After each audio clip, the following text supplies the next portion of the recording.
Hello friends, অন্তিম পালের ছাদ বাগানে আপনাদের সবাইকে স্বাগত। আর আজকে তো রয়েছে একটা দারুণ হারভেস্টিং, মানে আমার তো খুবই পছন্দ বাগান থেকে হারভেস্ট করা, সেটা সবসময় আপনাদেরকে বলি। বাগানের সব থেকে ভালো লাগে হচ্ছে আমার সবজি হারভেস্ট করতে। তো আজকে দারুণ দারুণ কিছু সবজি আমি হারভেস্ট করব। আর বাজারে এই যে সবজির যে আগুন ছোঁয়া দাম এখন আপনারা সবাই জানেন, কোনো সবজিতে কিন্তু হাত দেওয়া যাচ্ছে না। তো এরকম সময়ে যদি আমাদের ছাদ বাগানে কিছুটা সবজি থাকে, তারপরে আবার সেটা অর্গ্যানিক, তাহলে কিন্তু মন্দ হয় না। আর এদিকে আমি বানিয়ে নিলাম এই যে ফুলদানি। এবারে চলুন ছাদে যাই।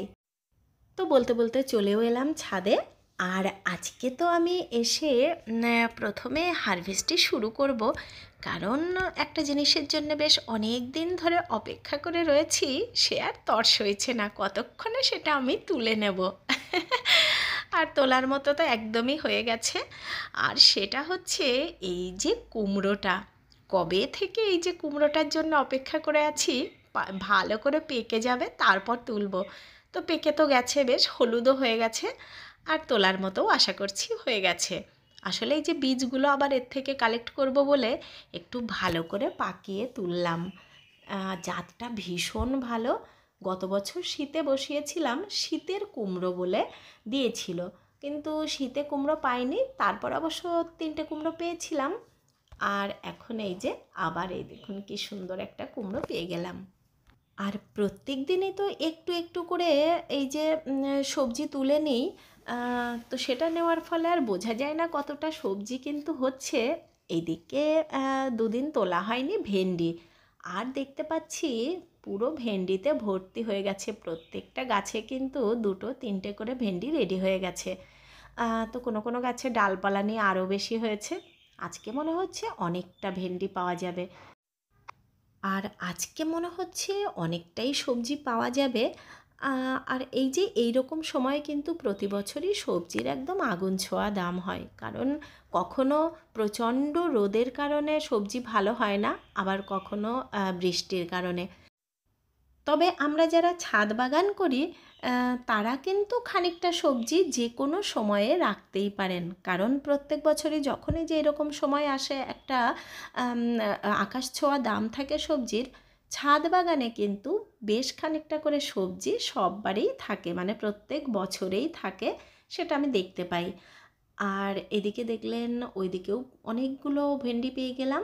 আর এই দিকেও দেখতে পাচ্ছি এক একটা মাথায় দেখুন কতগুলো করে রেডি হয়েছে, আর সবই কিন্তু ভীষণ কচি। এবারে তো ভেন্ডি প্রথম দিকে খাইনি একদমই, মানে অনেকটা দেরিতে হয়েছে। তো এই যে বাগানে হবে আমি তারপরেই খাবো, মানে অর্গ্যানিক সবজিটাই খাবো। বছরের সবজি সেটা একটা সময় খেলেই হলো। এই সবজি কিন্তু একই সবজি যেমন অনেক দিন ধরে যদি খেয়ে যাই, পরের দিকে আর ভালো লাগে না। তো যেহেতু আমি প্রথম দিকে এবারে ভেন্ডিটা অত খাইনি, এখন কিন্তু ভেন্ডি আমরা বেশ ভালোবেসেই সবাই খাচ্ছি, মানে এখনই আমি বেশি বেশি পাচ্ছি। 2-3 দিনেরটা এক জায়গা জড়ো করলেই প্রচুর ভেন্ডি হয়ে যাচ্ছে।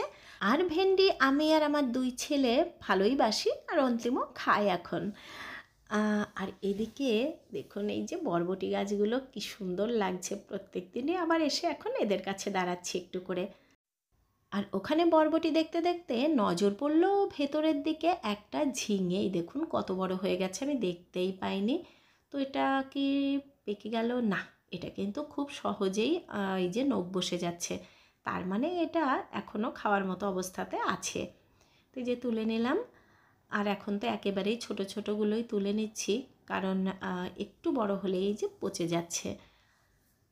আর এই জায়গাটা দেখুন কি দারুণ লাগছে, একদম ফুলে ভর্তি হয়ে গেছে। আমার পুরো টেবিলটা জুড়ে একেবারে রঙের মেলা বসে গেছে। তো এইরকম একটু আধটু ফুল বাগানে কিন্তু না থাকলে ভালো লাগে না। এক কোণে একটু ফুল হয়ে থাকলেও দেখবেন বাগানে আসলে প্রথমেই ফুলটুকুর দিকে আমাদের চোখ যায়। আর কুমড়োটা বেশ ভারী আছে, মনে হচ্ছে প্রায় প্রায় না 2 কিলো মনে হচ্ছে হবে। আর এখানে নিয়ে নিলাম এই দেখুন একটা শাপলার ডাঁট, খুব সুন্দর একটা করে শাপলার ডাঁট কিন্তু আমি মাঝে মাঝেই আবার পাচ্ছি। আর এদিকে লেবুগুলো এখন পেকে যাচ্ছে, তো আজকে নিয়ে নেব 2টো লেবু। আর এখনকার লেবুগুলো কিন্তু দারুণ সাইজ হয়েছে, এই দেখুন খুব সুন্দর হয়েছে।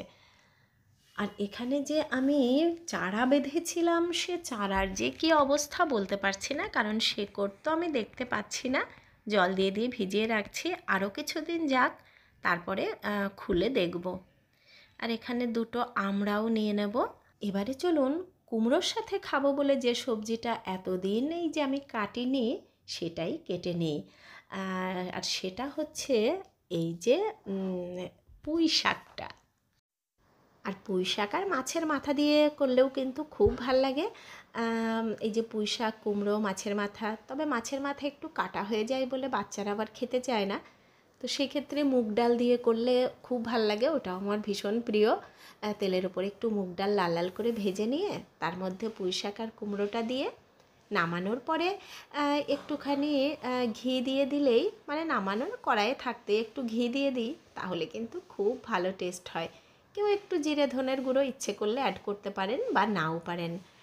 আর এই দেখুন কি মোটা মোটা, এত সুন্দর হয়েছে ডগাটা। আর এটা হচ্ছে সেই যে আমি কিচেন ওয়েস্টের একটা মাটি বানাচ্ছিলাম, বেডের মধ্যে বালতিতে করে রেখে দিয়েছিলাম, ওই বালতির মধ্যেই গাছটা হয়েছে। কোনো রকম কোনো কিচ্ছু খাবার দিতে হয়নি, তাতেই কিন্তু দারুণ মোটা সুন্দর পুঁইশাক হয়েছে। আর এই দিকের যে পুঁইশাক একটা ছিল, সেটাও আমি টবের মধ্যে, এটা আছে 12 ইঞ্চি মতো একটা টবে, তো সেটাতেও বেশ ভালো পুঁইশাক আমি পেয়েছি। আর এখনও দেখুন পাচ্ছি, এটা কিন্তু গত বছরের গাছ। আর এই যে এই রকম সুন্দর সুন্দর পুঁই ডগা আমাদের বাগানে কিন্তু একদম সহজে হতে পারে, কারণ পুঁই গাছে তেমন কিছু খাবারও লাগে না। আর সারা বছর পুঁই গাছের ডাটা তো পাওয়াই যায়, মানে ডগা পাওয়া যায়, তারপর পুঁই মিটুলি পাওয়া যায়।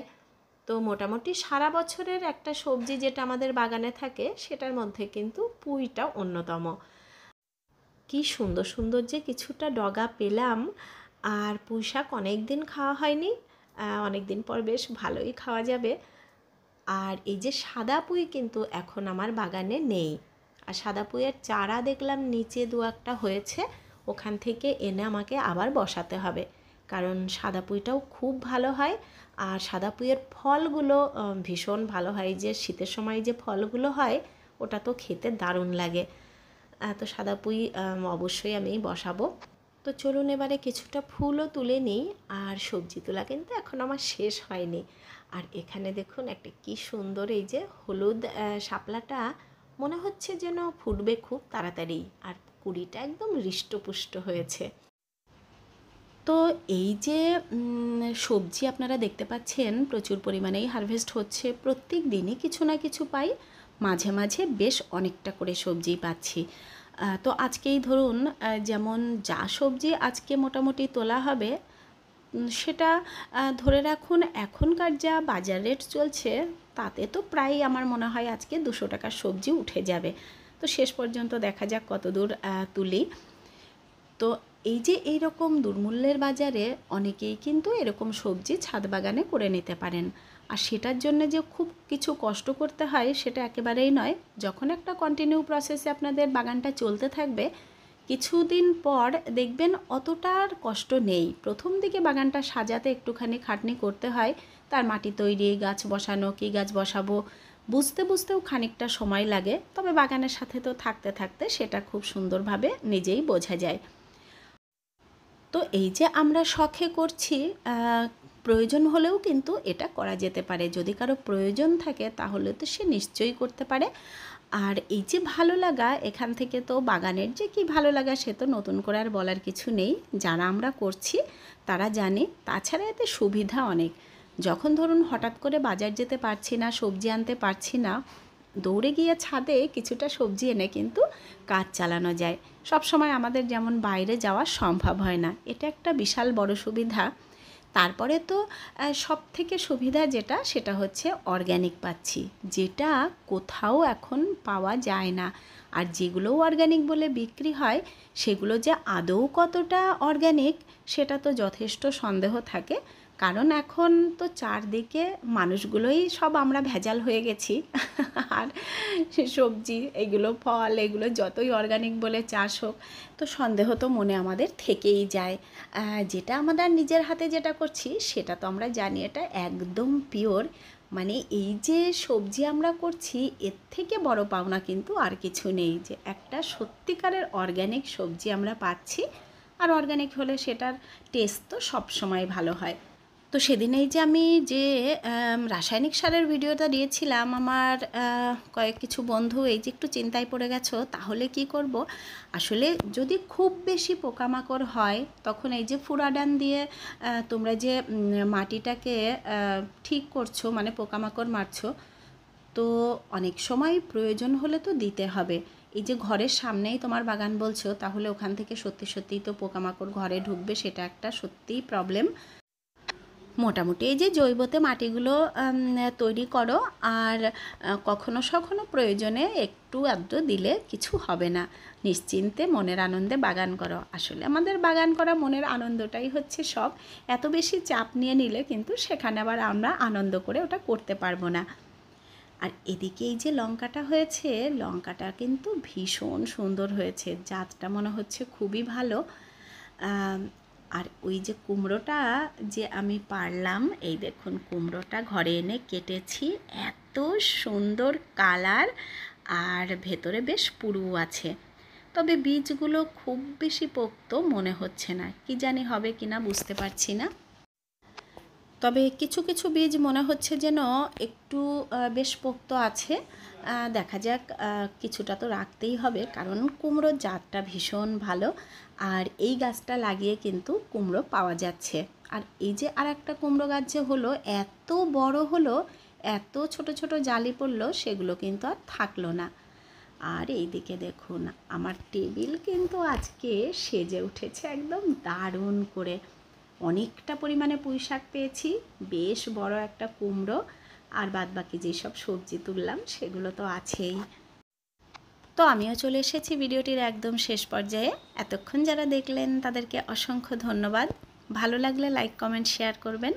আর যারা আজকে আমার একদম নতুন বন্ধুরা আছেন, তাদের যদি ভালো লাগে তাহলে চ্যানেলটিকে সাবস্ক্রাইব করে নেবেন। তো আপনারা সবাই খুব ভালো থাকবেন। দেখা হবে আবার নেক্সট ভিডিওতে। টাটা।